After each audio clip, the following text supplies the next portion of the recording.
Hello, ladies and gentlemen, and welcome back to another episode of the Lights Camera Discussion podcast. We're back with part 2 of Mr. Baz Luhrmann. Yeah, let's get straight into it. Collie, what's the first one we're discussing today? We're going to be discussing 2008's Australia, which is an epic romantic drama set in Northern Australia on the eve of World War II. The story follows English aristocrat Lady Sarah Ashley, who travels to Australia to take control of her late husband's vast cattle ranch. Reluctantly joining forces with a rugged cattle drover known as the Drover, she embarks on a perilous cattle drive to save the property from a hostile takeover. Alongside their growing romance, the film follows the story of young Aboriginal boy Nuala, whose story highlights the impact of the stolen generations. As war reaches Australia with the bombing of Darwin, the characters must confront love, loss, and the country's complex history. Absolutely. And I think just for, obviously, just for out of respect for this film, we should all do it in an Australian accent, like our review for it. No? Okay. Right, Collie, first thoughts on Australia, mate. Fuck off. So I'd seen this film once before, and I think it was just purely because I wanted to say that, I'd seen all Baz Luhrmann's films and stuff, and it was a big break between this and Moulin Rouge of 6 or 7 years. So when it came out, really keen to see it, blah blah blah, and it wasn't that I didn't like it. It was just one of those films that, I could see what he's trying to do, or I could see why he's done it. Did it need to be this long? Absolutely not.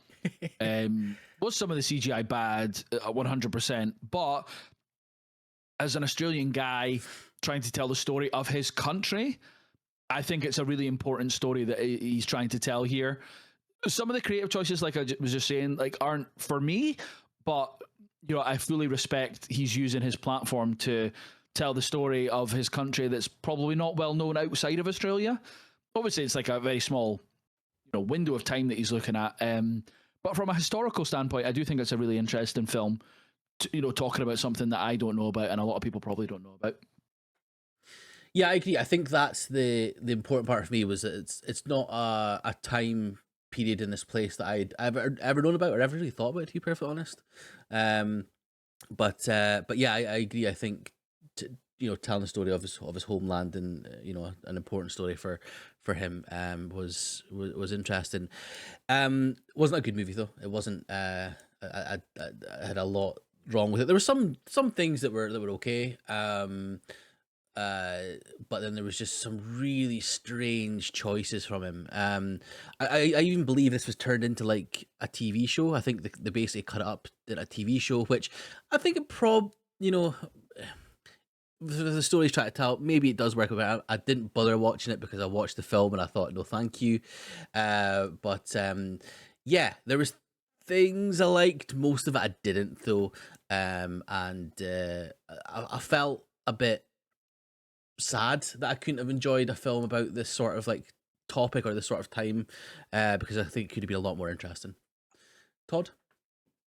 Yeah, it just I agree with the point about it's not something that I'm aware of, and that's great.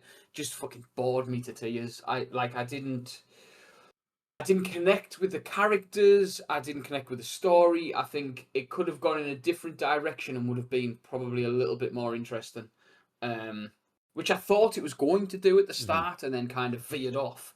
I'd have preferred it to have stuck to maybe a different path, but I'm sure we'll get to that. Absolutely. Well, again, we had obviously the incredible Nicole Kidman in one of the main leads with Mr. Hugh Jackman. What were your thoughts on those two then, Collie? I can't wait for us to do Eyes Wide Shut, just as a tangent, just so you can see Nicole Kidman in arguably her best role, because I know that he's punched down on her quite a lot. This for me, I wouldn't say it's a bad performance by her or Hugh Jackman, but I think this is very much in their wheelhouse, doing enough to get by. Not so much in that they're phoning it in per se.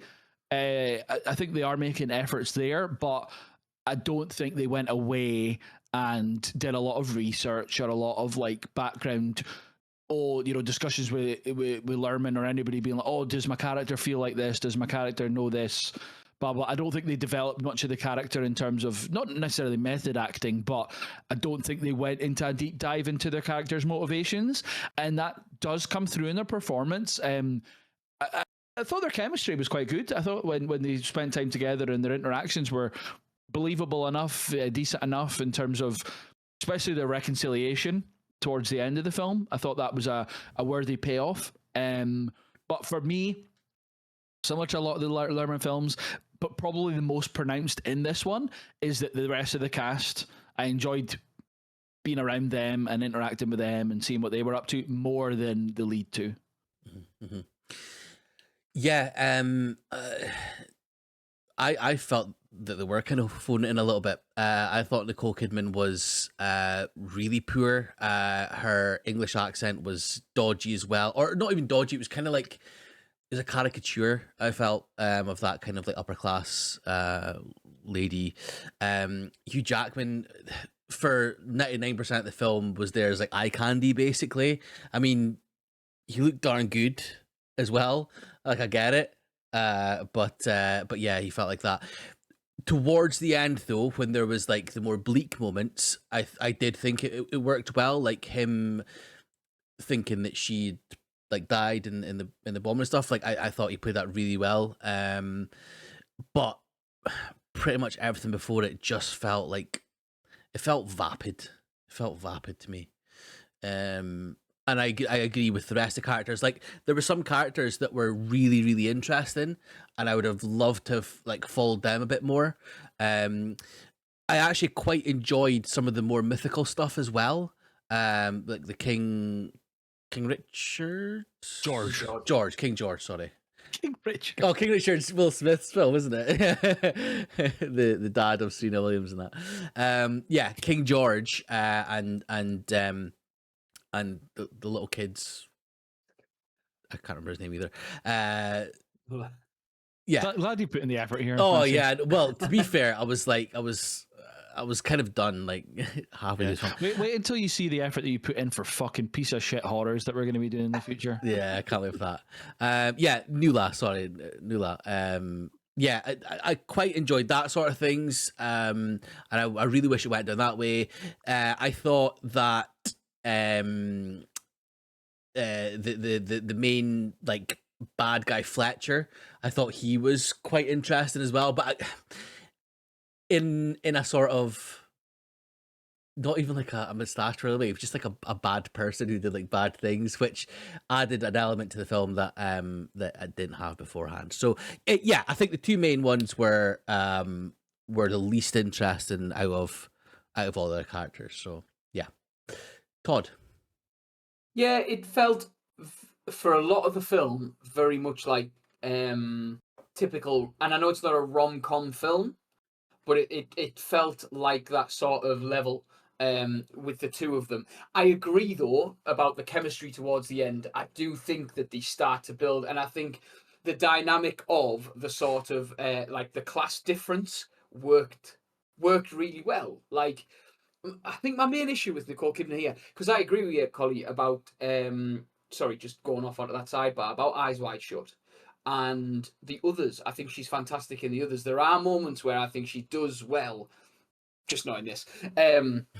I just thought, like I said, I thought it was just middle of the road, and then with a lot of Baz Luhrmann films, you have this very over the top, eccentric camp, and I know we've been to it and we go back to it. So either stick with it and get your actors to perform in that way. But I felt like there was a lot of Nicole Kidman that was still stuck in Moulin Rouge, in that sort of like, where the big fight scene, where she goes outside and she sees Drover like fighting with that guy, and she finds out that that's the guy who's supposed to be, and she's like the big hands in the air and the big surprised faces, and I was like, it's too much, it's too over the top. Yeah, Hugh Well, Jackman, to be fair, if your panties were going flying about, wouldn't you be like that as well?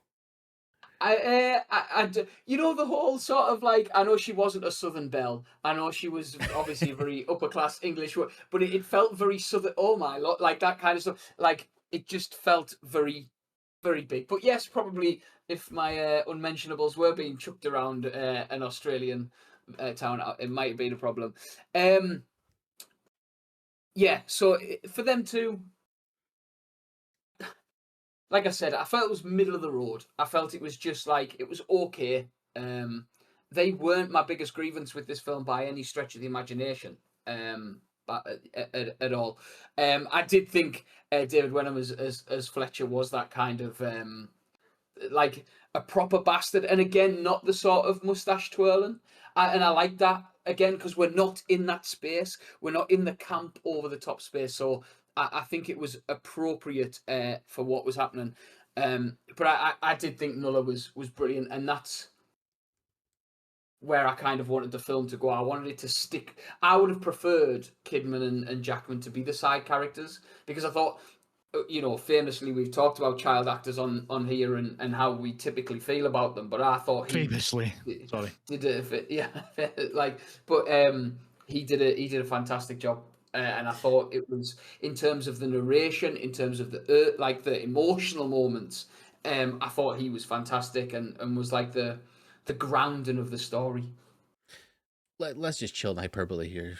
It was all right for me. Like the kid, I thought there was. no, I agree. I agree. Like more so with Todd. I thought he was really, really good. I just want to circle back round to your analysis on Fletcher, Massey. I think you said a bad guy doing bad things. I just thought that analogy of a bad guy in a film was excellent. So thanks very much for Yeah, that's that. quite all right. That's quite all right. That's quite. It's that's what the viewers flock here for. So to hear about bad guys doing bad things. Any other characters then that stood out for yourself? Cole, I know you've not been able to touch on other ones. Nobody really stood out. Obviously, it was nice to see Ben Mendelsohn early on in his career, because I think probably at this time he was just acting over that side of the world, breaking out, and then it wasn't until subsequently after that he started breaking out into more Hollywood kind of films. But yeah, it was good to see him. Apart from that, no, nobody jumped out to me.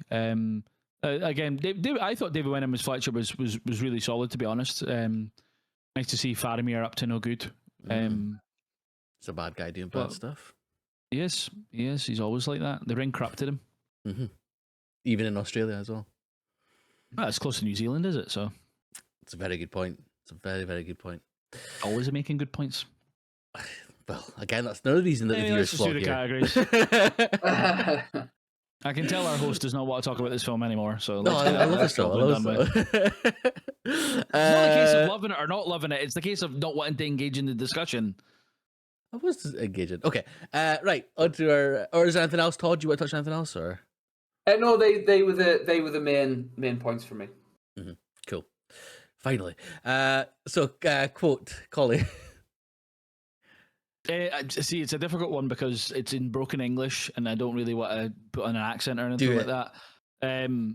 But it's when Nula's talking about how King George was teaching him that the rain will fall, the grass will grow green, and life it will begin again. I thought that was a very touching thing, and I think from talking about the history of Australia and that, I think that kind of shows that their resilience, especially the Aboriginal people, of always pushing forward regardless of how much they're getting set back by either the incumbent people taking over their land or whatever it is. I thought that was just again, I think a lot of Luhrmann's films so far, if not all of them, I've always got a quote in it that kind of carries through the message of the film, and for me that one stood out to me.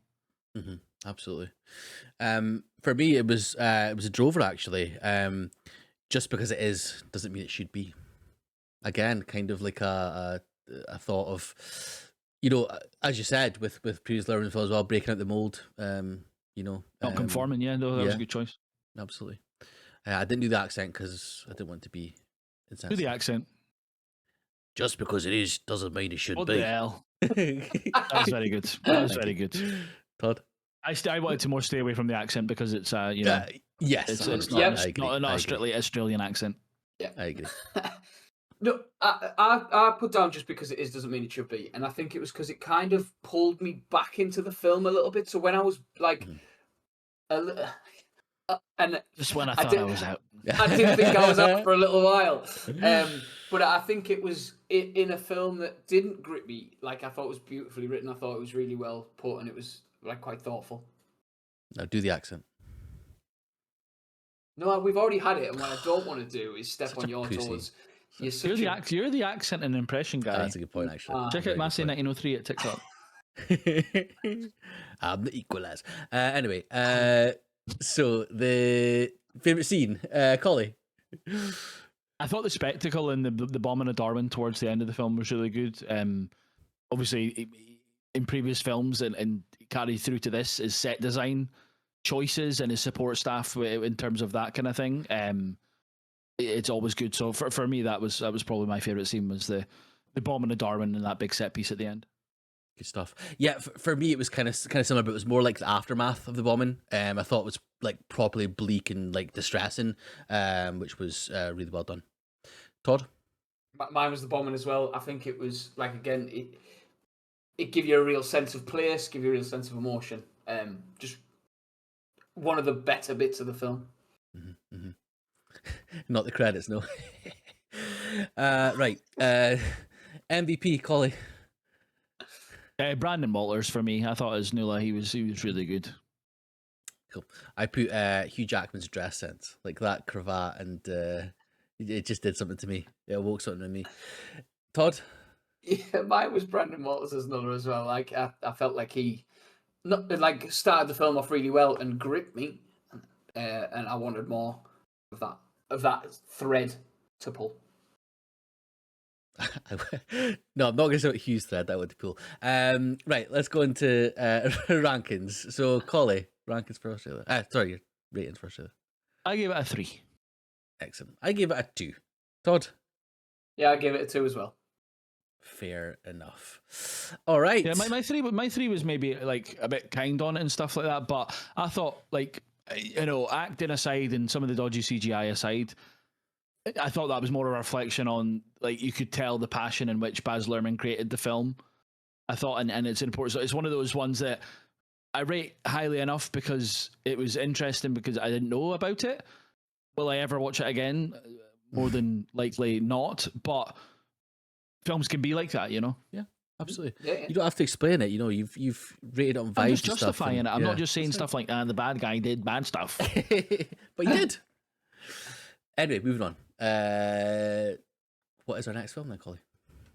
2013's The Great Gatsby. It's a lavish adaptation of F. Scott Fitzgerald's 1925 novel of the same name.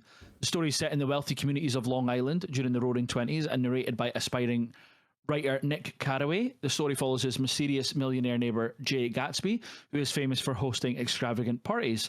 Nick soon discovers that Gatsby's lavish lifestyle is driven by his enduring love for Daisy Buchanan, a married woman he lost years earlier. As Gatsby attempts to rekindle their romance, the pursuit of the American dream gives way to obsession, betrayal, and tragedy.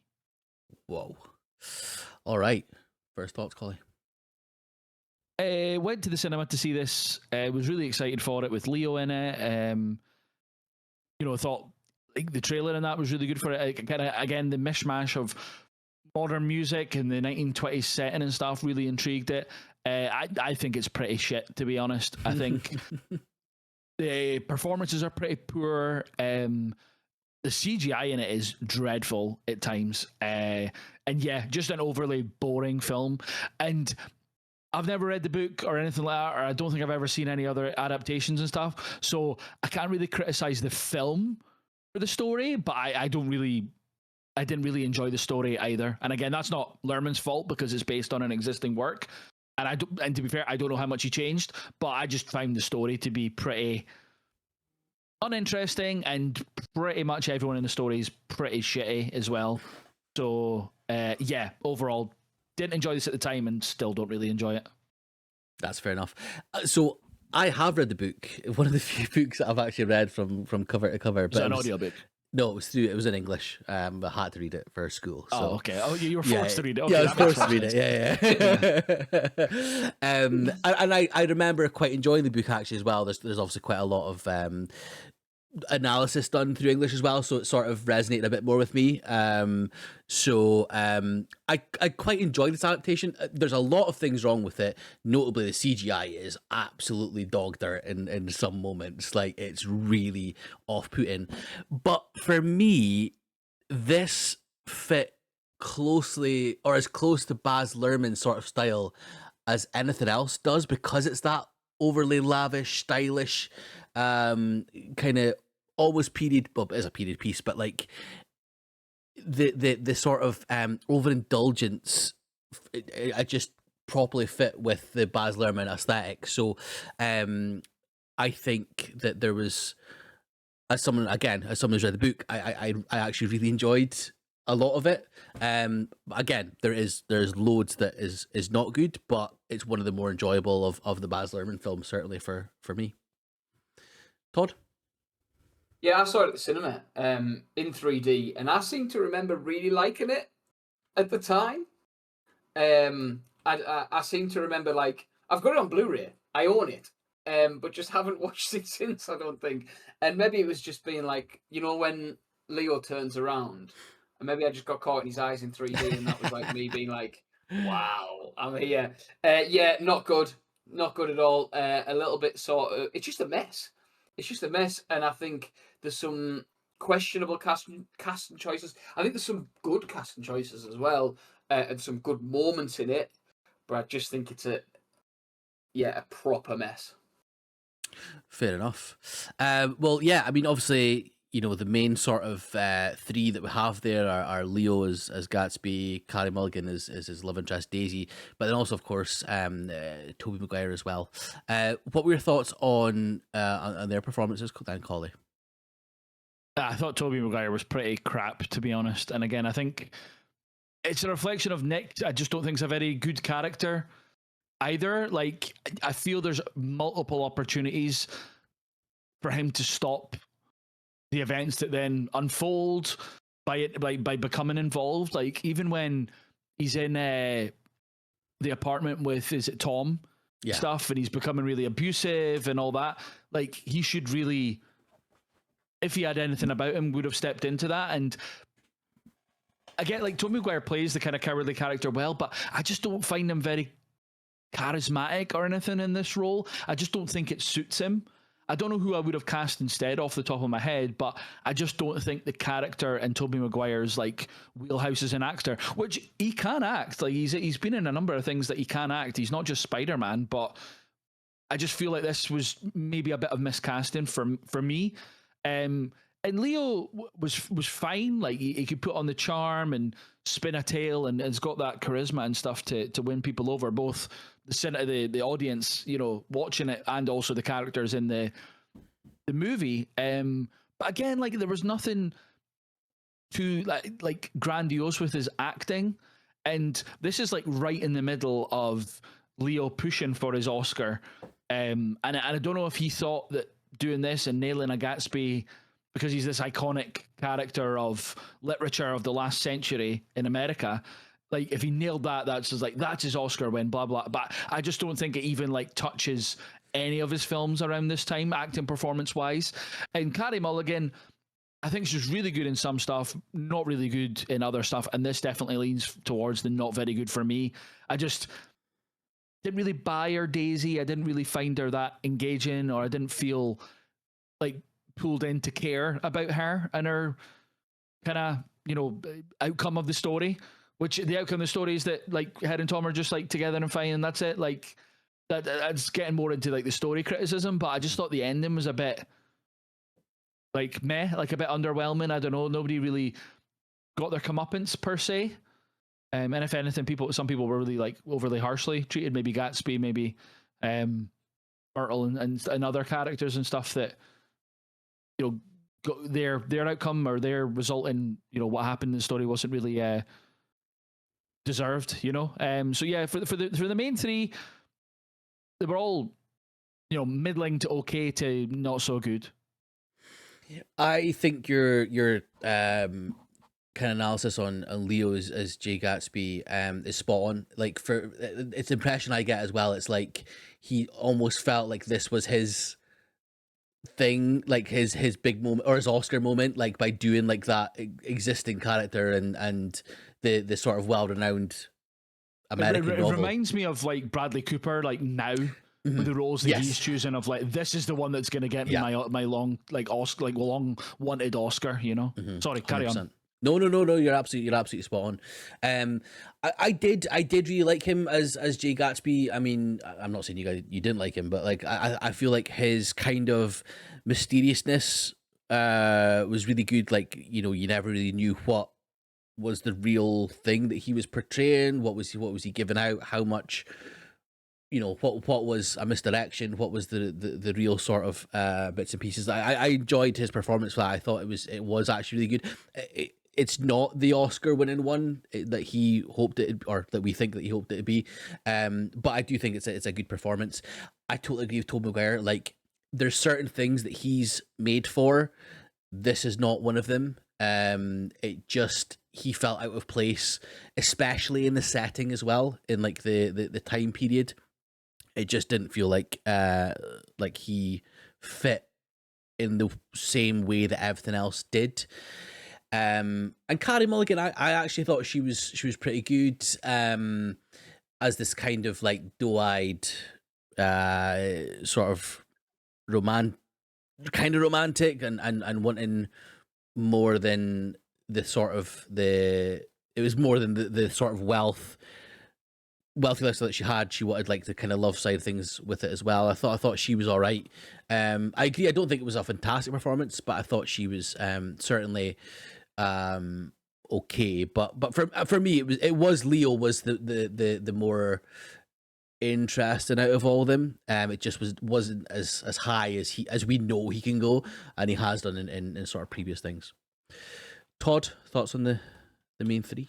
And three. Yeah, so Tobey Maguire's my biggest issue with this. I think in terms of to get a narrator as well, to have somebody narrate this, you need to have them engaging from the start. And it sounded like he was upset when he was made. Like, do you know what I mean? I know he's trying to put a performance on. I know he's trying to be like this, like, say, quite cowardly or quite shy, let's say. But it just felt like he was upset. And that just didn't work. It didn't do anything for me. I was, and it takes you out of it immediately. I really like Leo in this. I think I agree. I don't think it's at any level of what he is and what he does, but I'm okay with that because there's there's moments of it, and there's moments where he's the not even the Jay Gatsby, but the Great Gatsby, that sort of mythical figure. Mm-hmm. And I think he pulls that off really well. I walked out of this film wanting to introduce old sport into my vocabulary on a regular basis because of fucking Leo's performance. He was a highlight for me, and I really enjoyed him. Like, I thought he was having a good bit of fun with it, and that comes through in a number of scenes and in a number of moments. Yeah, and Carey Mulligan feels almost like when I'm talking about Hugh Jackman and Nicole Kidman in Australia, where she wasn't doing anything offensively bad. There wasn't anything that she was doing that was poor. I just felt like it was middle of the road, and where Nicole Kidman didn't work in Australia because she was going too high and the film was too low. I feel like this film was so up and so high and so over the top. It needed more. It needed a bit more melodrama, maybe. So yeah, it didn't quite work for me, and obviously as the main love interest, for, I wanted a little bit more from her, and obviously, like I said, Tobey Maguire. I think that's the main gripe I have with this film in terms of performances is Tobey Maguire. And that narration. I think you replace him and have him be somebody a little bit more interesting, and all of a sudden you don't get a very different film because there's a lot more problems than that, but I think it definitely feels different from the off. Mm-hmm. Absolutely. Okay, well, obviously talking about the rest of the cast again, there's some eclectic characters we got there. We've got obviously Joel Edgerton and Jason Clarke. Seeing them together was nice. Elizabeth Debicki and her, I think it was her debut, wasn't it? I'm sure I read that in trivia. Certainly earlier in her career, yeah. Isla Second Fisher film as well. According to our Wikipedia, but still early. Yeah, of course. Isla Fisher as well, and all those sorts of relationships kind of mixing and matching. What were your thoughts on the rest of the casting? Colin, was anyone that stood out for you? I stood out in a bad way. I didn't think Joel Edgerton was good at all. I didn't think his Tom was good. again, we've talked about this in every film about this moustache twiddling, and quite literally in this film, I think. I just didn't really find his performance very good.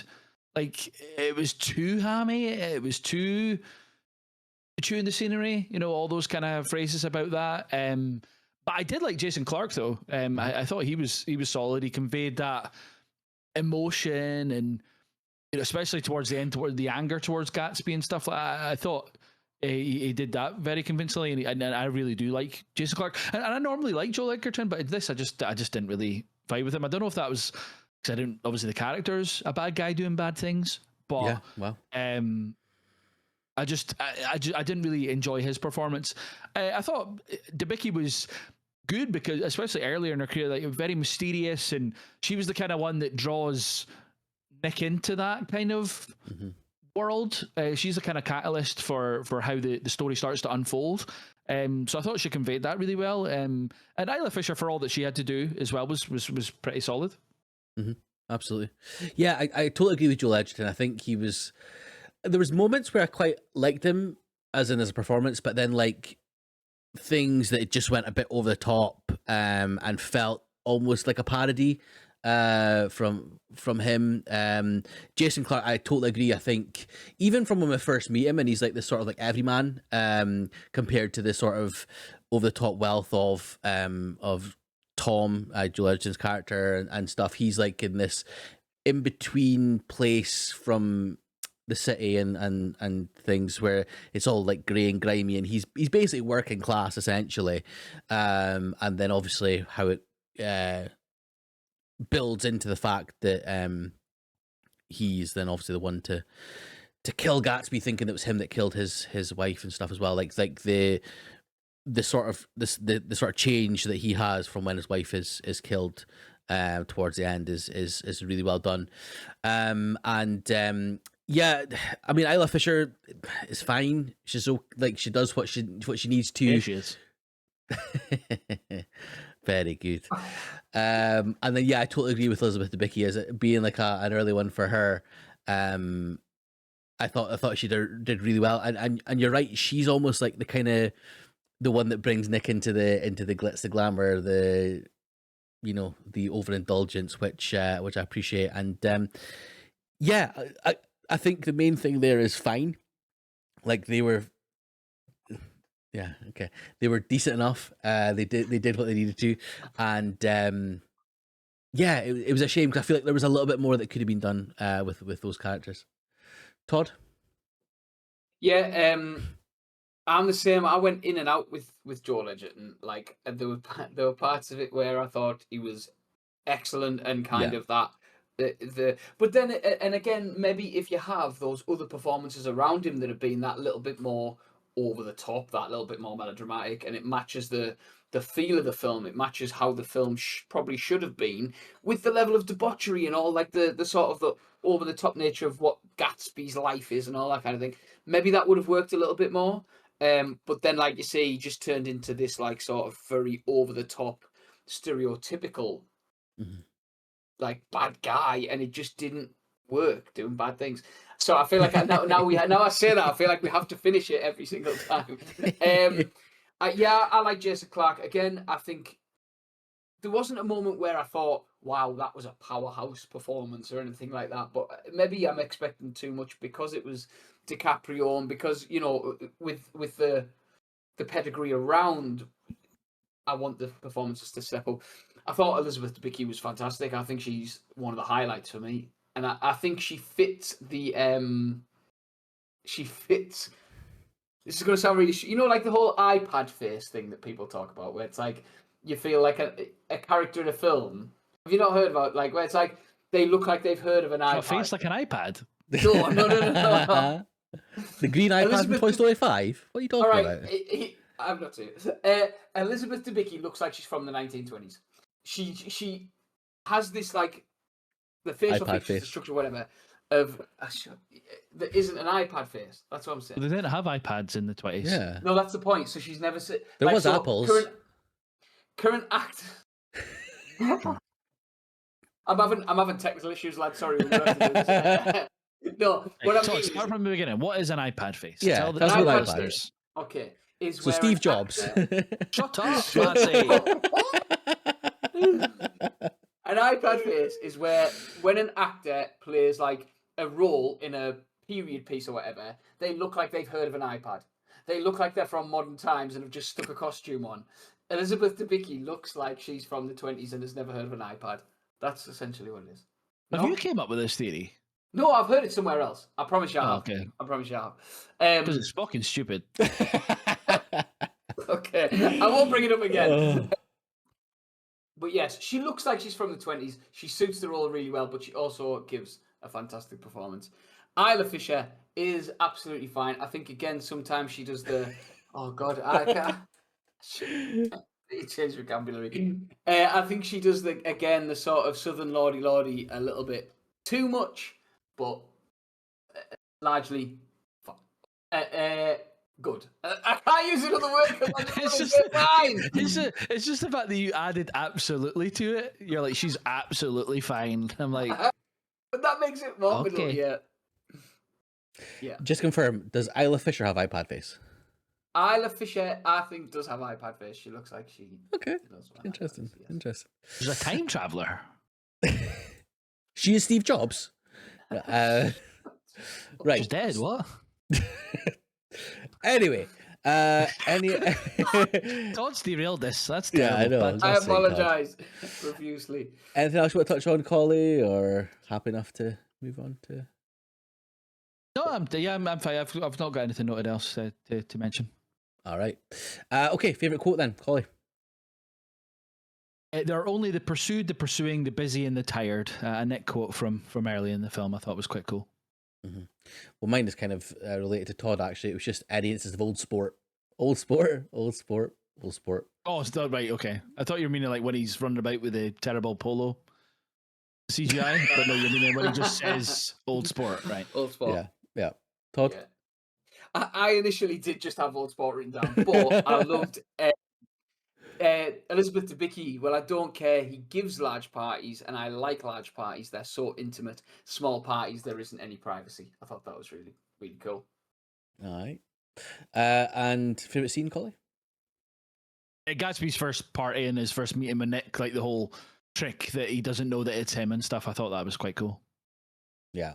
Mine was just the whole party scene as well. Just full of the glitz and glamour, the overindulgence, which I thought was just exactly what Baz Luhrmann is and does.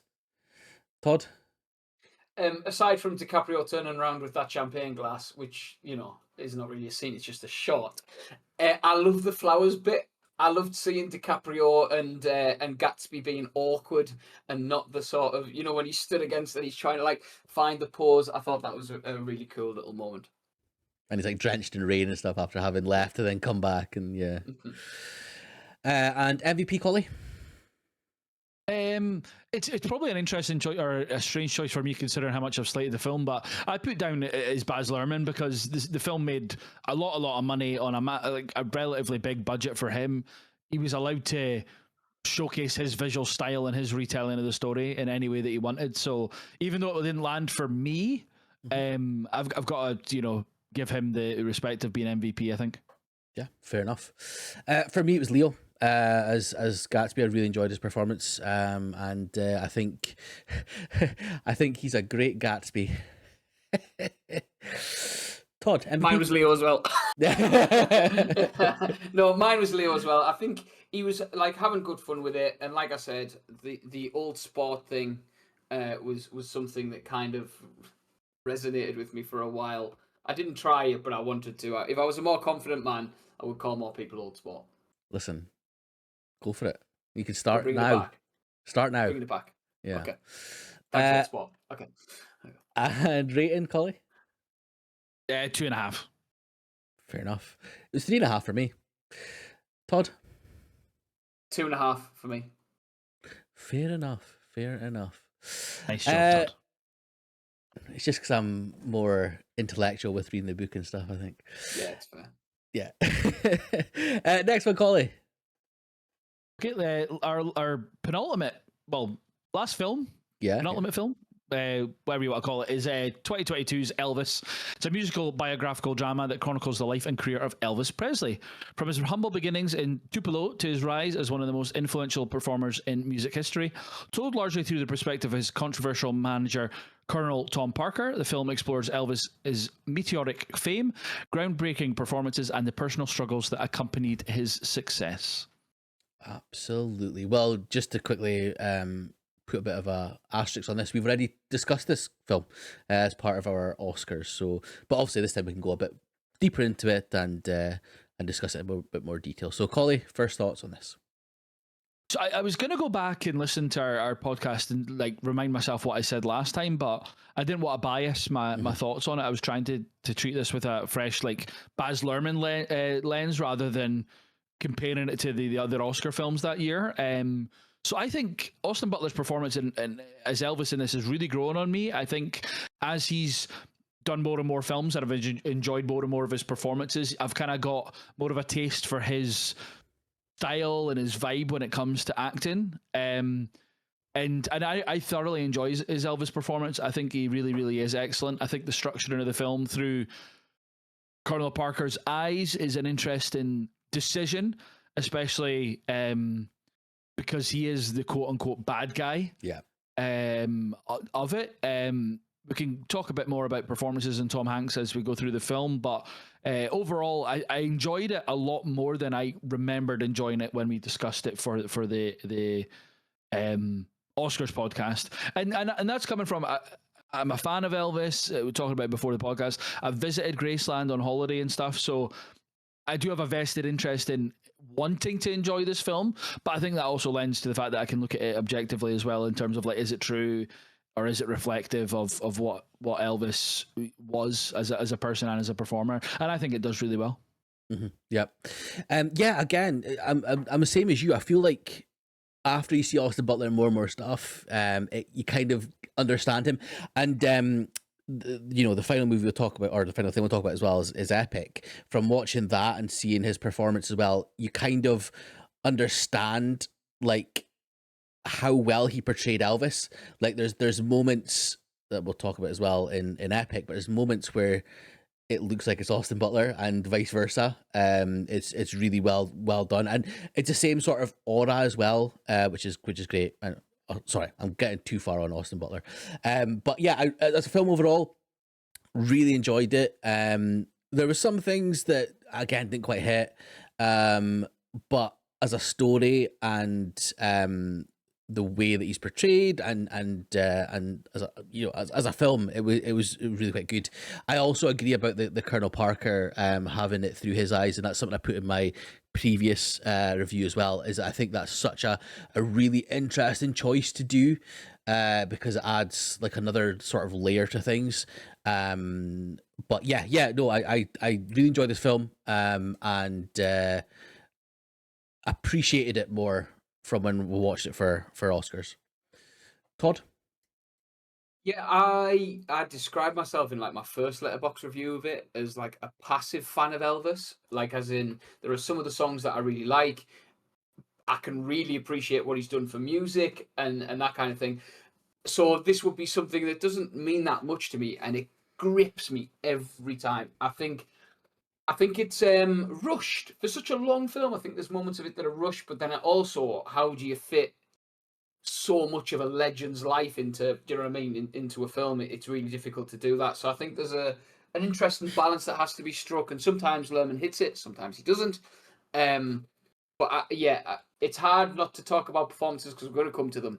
But it's a film that I enjoy and will rewatch despite not having that, that massive love for Elvis. Yeah, absolutely. Well, let's get into it then. Austin Butler is obviously the main centerpiece as Elvis Presley. Collie, take us away on your thoughts on him. I think he's excellent, and you kind of covered a lot of the talking points in terms of you can see when you watch Epic and you actually see Elvis that his mannerisms and not just his voice, which was, piss was taken out of it a fair bit because he kept it for a while after the film. But yeah, just his physicality on the stage and off the stage. Because Epic's really interesting because it's a lot of it's like a previously undiscovered interview with Elvis, so he's talking it through, and just even like the way he's describing the way he was living or what happened to him and stuff, like Austin Butler is portraying that through the film. So I think it's a solid performance. I think like the fact that he was Oscar nominated, won the Golden Globe and the BAFTA for it, is fully deserved, and it kind of shows how much work that he put into it and how much obviously he must have worked with Luhrmann to make sure that they were portraying Elvis exactly the way that they wanted to, which was true to him, true to Elvis, you know. And yeah, his interactions with whether it's his family or Priscilla or Colonel Parker or anybody throughout the film, I think he does a really, really good job. Mm-hmm. Even like I've obviously touched on Austin Butler, but even like his interaction with the fans and stuff as well.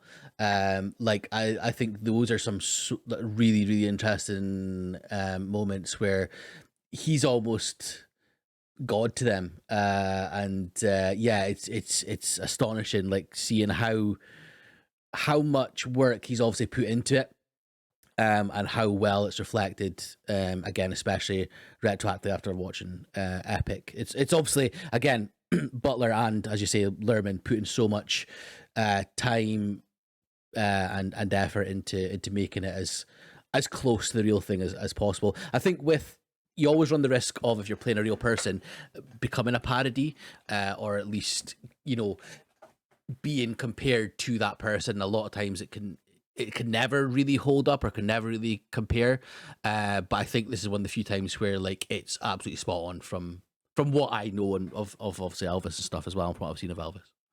Todd? Yeah, that's the thing. I think there's so many like parodies and like so many impressions of Elvis and all that kind of stuff that you kind of get lost a little bit in terms of how he actually spoke and his mannerisms and things. And watching Epic and watching this together, you kind of get how good Austin Butler is, completely. I agree as well. I think his interactions with people, there's those.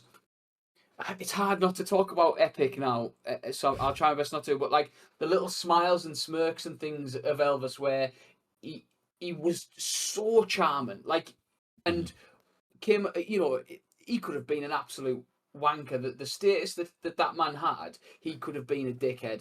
But everything I've seen of him, he comes across, and again, those smiles and those kind of like charming little moments, Austin Butler nails perfectly. I think he gets the rebellious nature of Elvis spot on as well. I think he nails that level of things. And the movement, the physicality is fantastic. The hips and the legs, which obviously was such a big part of who Elvis was. He nails that on, and I think it's more than, like I say, he had the piss taken out of him for the voice and stuff, but I think it's so much more than that. He gets the voice right, but I think he embodies Elvis so well. Mm-hmm. Yeah. The next sort of main character, and kind of because it's almost like the two of them. It's almost like a love story, isn't it, between the two of them? Like there's heartache and pain. But Tom Hanks as Colonel Tom Parker. Collie, what are your thoughts on him? We're going to say it again, but the moustache twirling villain is again fully performed, I think, by Tom Hanks in his fat suit. I think he got a lot of flack for this performance, I think I remember at the time, and I can understand why, but I think like as little as you see of him and hear about him in Epic, by all accounts, Tom Hanks did do a really good performance, and I think it was Priscilla was one of the quotes that I've got noted down, that there was two sides to him. Like he was a really charming, nice guy, but when he wanted to make money and manipulate money and go business head, like he did have that switch that he would flick, and she was commenting how good she felt that Luhrmann and Hanks were able to provide that, you know, from when he kind of takes him under his wing early doors to then obviously the big fallout later in the film. I enjoyed his performance. I think he's that dastardly villain that we've been talking about through all of Luhrmann's films, and I think Hanks does a good performance. It's not Tom Hanks' best performance, but I don't think he's phoning it in either. I think he is putting in a lot of effort. I don't think he's phoning it in or anything like that, and whether it lands or not for everybody, I don't know, but for me it did. For me, it provides a suitable and viable villain in a story that's a music biopic that doesn't necessarily always have to have one, but just in this case it does. Yep. absolutely. Yeah, it's a very bold choice to have the character like that. With the prosthesis he has, the accent he has, it annoyed me for a lot of the time, but there was a lot of times that I kind of got it. I don't think it helps that he's next to Austin Butler as Elvis. I think it kind of shows the levels for me. But I appreciate them. I appreciate them taking the chance and absolutely going for it. It just didn't land for me, especially the accent. I mean, I've got well, I don't know if it's going to be one of your quotes, but just quickly, the only thing that matters is that man gets up on that stage tonight, like stuff like that. What accent was that? His Tom Parker's. He was Jamaican. You're Jamaican me crazy. Yeah, I don't think we should maybe do accents after. What the? Fair. Yeah, but yeah. I thought we were just gonna go. He's white. I don't know if that's one of your favorite quotes, but that's it might be. That's a quote. Yeah, but it kind of took me out of it at some points. Todd? Yeah, it was very much an up and down performance. I do think there was moments that not put the impression of, but like there were moments where I was like, what did he just say? Like what was that? Like where it just kind of muddled into a mishmash of different accents. The fat suit, I think some of the prosthetics were interesting. I think the nose in particular. I like literally while we've been talking, and I've got my letterbox like page up of Elvis. I've had to change the backdrop because the original backdrop was of them walking away, and like he's looking this way, and it looks like his nose has fallen off his face, and I was like, it just looks atrocious. I've had to change it. Oh god. But yeah, I don't think so. Like the level at which people were talking about this performance as if it was like the worst thing to ever happen is not at all the case. And like I do think there are some moments where he plays it really well, and he's like not like as in you can see the control that he has over Elvis without knowing the story. Through the performance, you can see that he knows what he's doing. But I also love the panic on his face as well. I love those moments where Elvis kicks back. I think Tom Hanks does a brilliant job through all the makeup and the prosthetics on his face to react through that. I agree. I think to be going up against Austin Butler and like bouncing off him when he's doing this incredible performance, like is very difficult. Not the best by any stretch, but not the shit pan that it has been given. I think is fair. Fair enough. All right. Any other characters you want to talk about, Collie, or anything else jump out? Oh, not really. I think like the supporting cast in general were pretty solid, but pretty dominant by the two people that we've talked about so far. So nothing really stands out to mention. Fair enough. All right. Well, is there anything else you want to talk about then, as opposed like anything else you want to touch on? Trivia? No, not really. So I did mention that obviously Austin Butler won the Golden Globe and the BAFTA. He ended up losing the Oscar to Brendan Fraser, which I think the further and further away we get from that Oscars, I think it was very much a token gesture to Brendan Fraser. But because I recently watched it anyway, if I was to give it to somebody, it would have been Paul Mescal for After Sun in that category anyway. But I think if Austin Butler had won it, and looking back on it now, that would probably be the most like fair Oscar like award would be to him out of everybody else in the category. Yeah. But alas, he didn't get it. But definitely with like how young he is and stuff like that, and like how much more he's got to give in that, like he's definitely going to get one at some point. Just I think he would have deserved it for this, and it would have been a cool like icing on the cake of the success off the back of it, because it made like shitloads of money and it was critically acclaimed and stuff like that as well. Yeah, totally agree.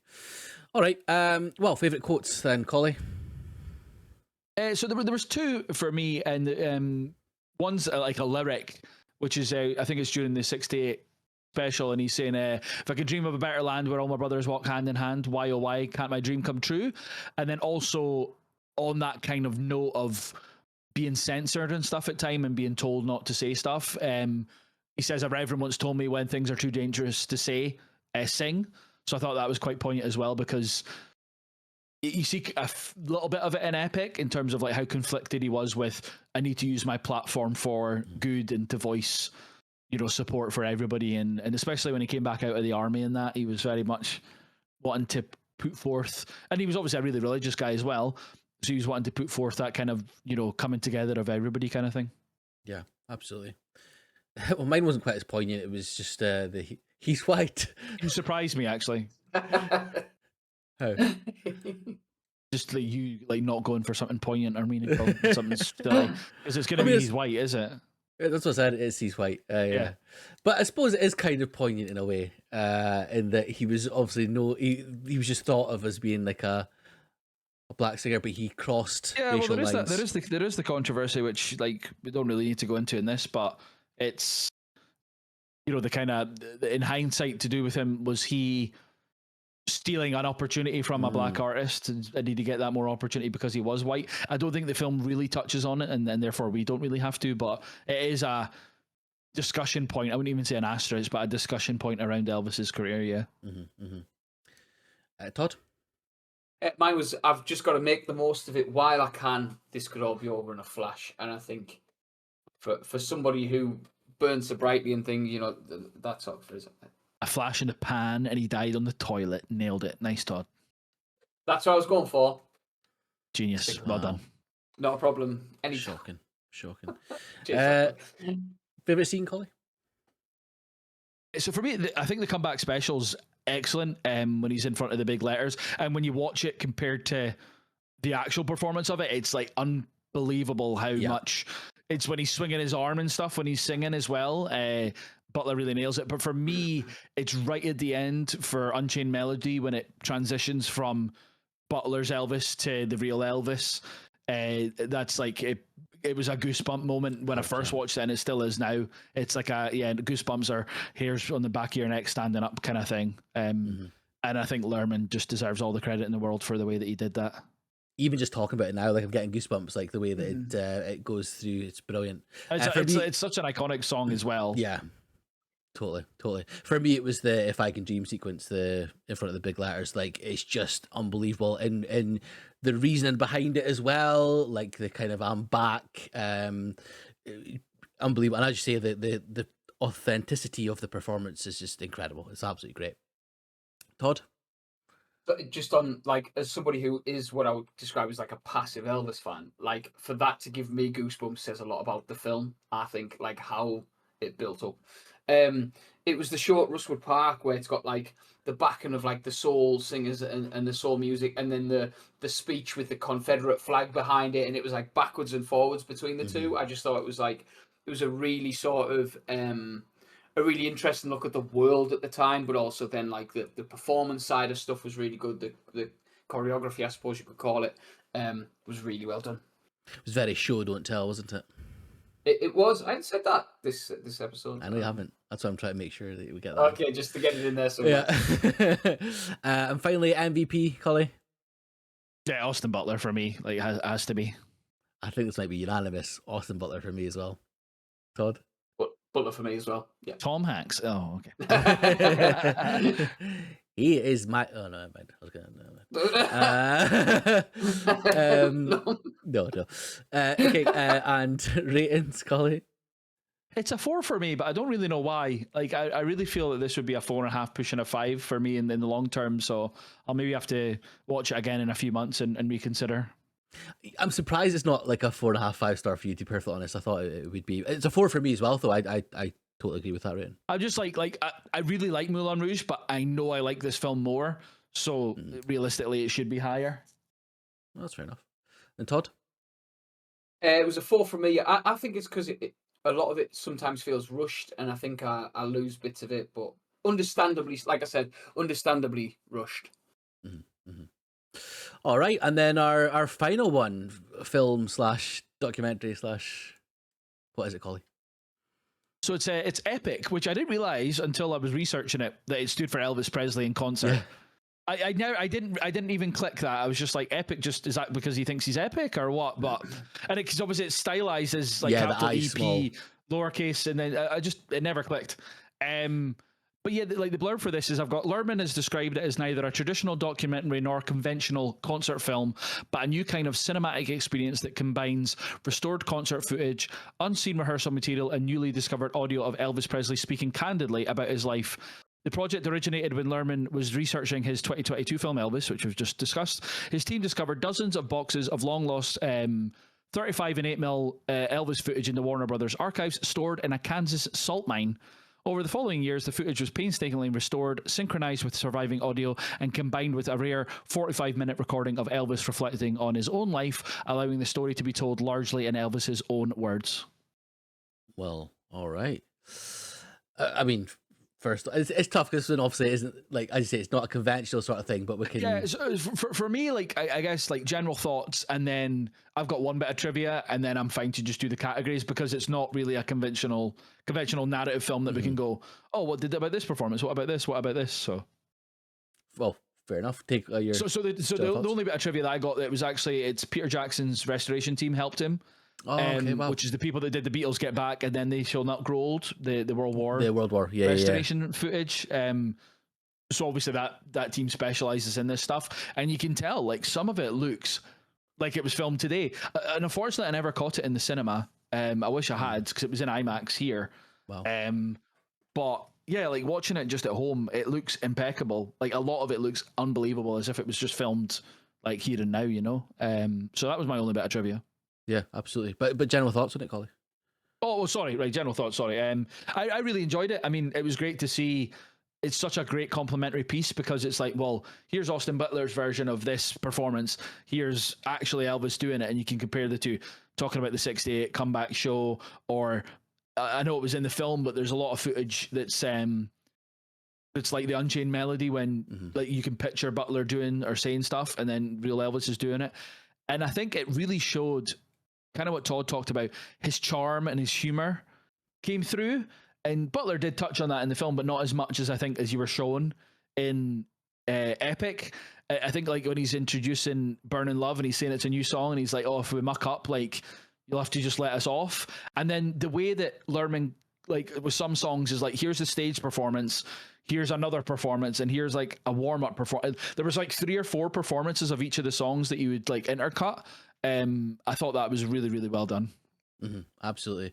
And yeah, you're right. It's the companion piece is a great word for it. It's like you can see where they took the inspiration for Austin Butler's performance, I think, as well. And yeah, his cheeky little grin, his charisma, he's just got that aura about him that is like, you know, it's just completely natural.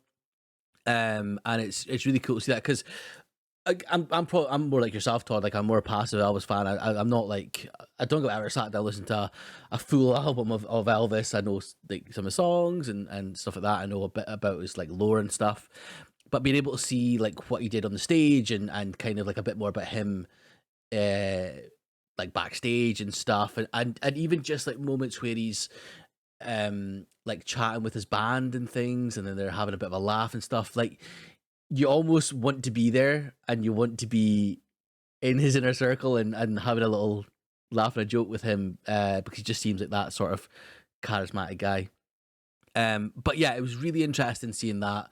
As you say, Collie, like, for it to be restored like that is incredible. Like, that's an absolute testament to the Peter Jackson's restoration team, because it does look phenomenal. And certainly during the Vegas show as well, you feel like you're there, because it looks so good.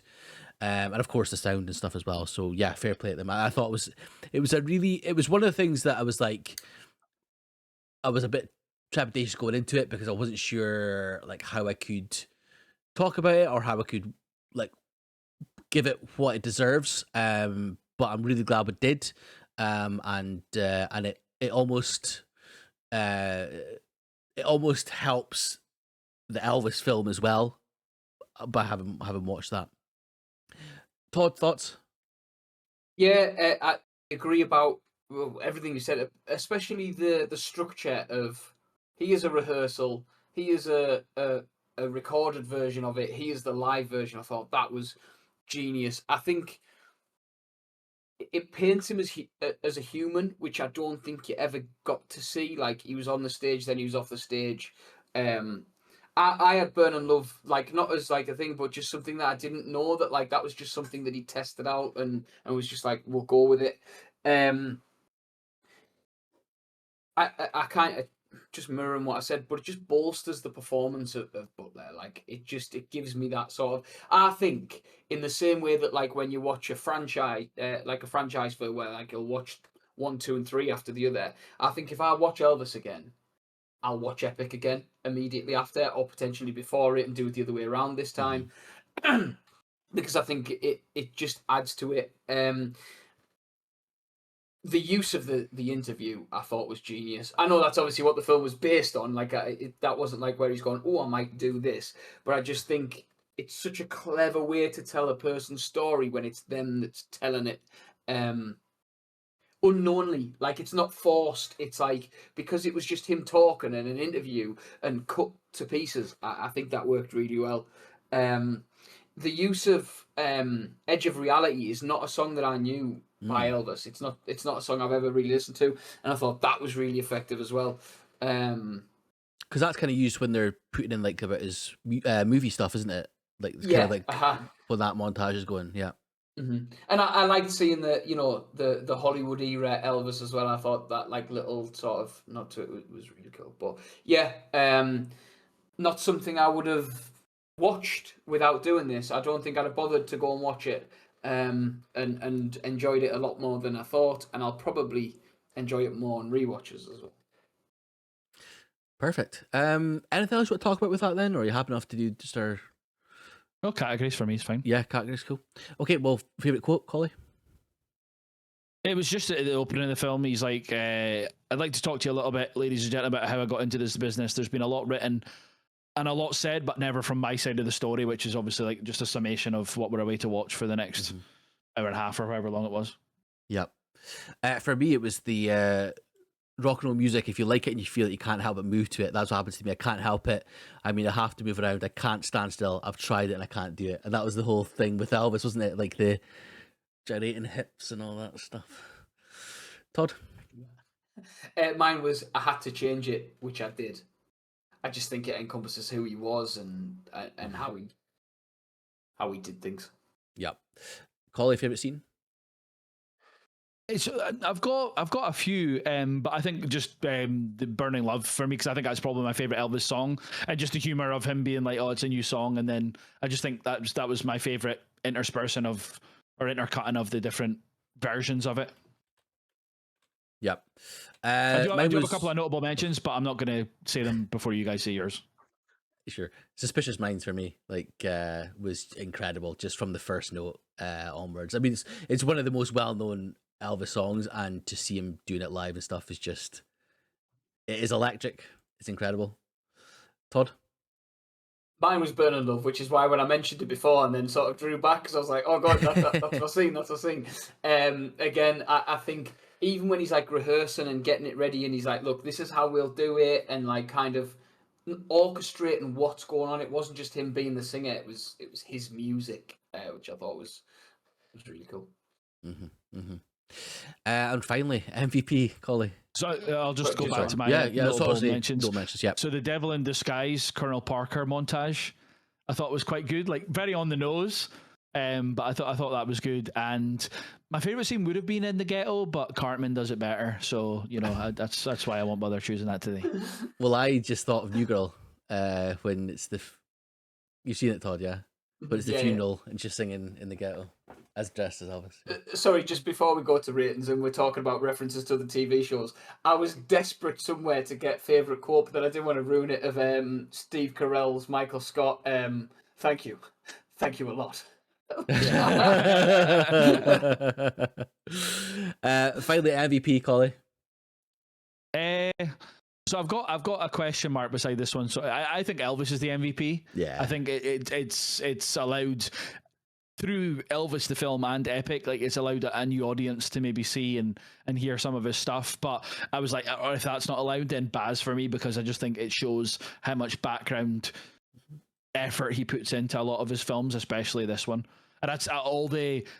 There's a specific part on the Elvis Wikipedia that's about like the Elvis family's thoughts and feelings on it, and all of them are like so complimentary about like how much effort he put into getting everything surrounding Elvis in terms of how he was as a person. Correct. Wow, fantastic. Why would Elvis not be allowed? I don't know. I don't know. Like, because I wasn't sure if it had to be someone involved with the filming of it or whatever. Listen, the MVP can be whoever you want. It could be John Chacha O'Donnell if you wanted to. That's all I'm saying. Elvis. If he'd been involved in this, if he'd have been involved in this, it would have been mine. Yeah, Elvis is my MVP by far. We spoke about him. It shows a different side to him that I think maybe wasn't quite available to certainly the younger audience. Yeah, loved it. Todd? It was Baz for me. I think, like you said in the introduction, Collie, this is not your typical biopic, but it's not your typical documentary either. And I think he nailed the tone, the structure. I think he got everything spot on to, like you say, introduce new fans, make people who know Elvis learn more or feel more about it. I think it was a fantastic piece of work done by Baz. Good stuff. And then ratings, Collie. I give it a 4. Yeah, I found it hard to rate because of what it is, but I gave it 3.5, which is, I thought, fair enough. Todd? Yeah, I went 3.5 as well. Fantastic. Okay. What do our rankings then for Mr. Baz? We'll call it again. This is your episode. Take it away. So I'll go bottom to top. So Gatsby, Australia, Epic, Strictly Ballroom, Moulin Rouge, Elvis, and Romeo and Juliet. Fantastic. Bottom top for me, Australia, Romeo and Juliet, Moulin Rouge, Strictly Ballroom, The Great Gatsby, Epic, then Elvis. Todd? For me, it went Australia, Moulin Rouge, Great Gatsby, Strictly Ballroom, Epic, Elvis, Romeo and Juliet. Excellent stuff. Well. That is Mr. Baz Luhrmann done. Collie, thank you for that choice. It was a good one. But whose choice is it next? Todd? That would be me. So we are doing the one and only Dan Trachtenberg. So we're going with a little bit of a sort of... So we're doing 4 films. We are doing Predator, Badlands. Sorry, in order, Todd. 10 I'm just choosing them at random, fuck it. We're doing 10 Cloverfield Lane, Prey, Predator Badlands, and Predator Killer of Killers. But we are also doing Dan Trachtenberg's Black Mirror episode, which is called Playtest. Interesting. Excited for that one. You guys looking forward? Well, Todd, you're obviously looking forward to it. You chose him. Yes. Collie, looking forward to very it? much so. Very much so. Good stuff. Well, ladies and gents, that is the end of our Baz Luhrmann episode. Obviously, 2-part episode.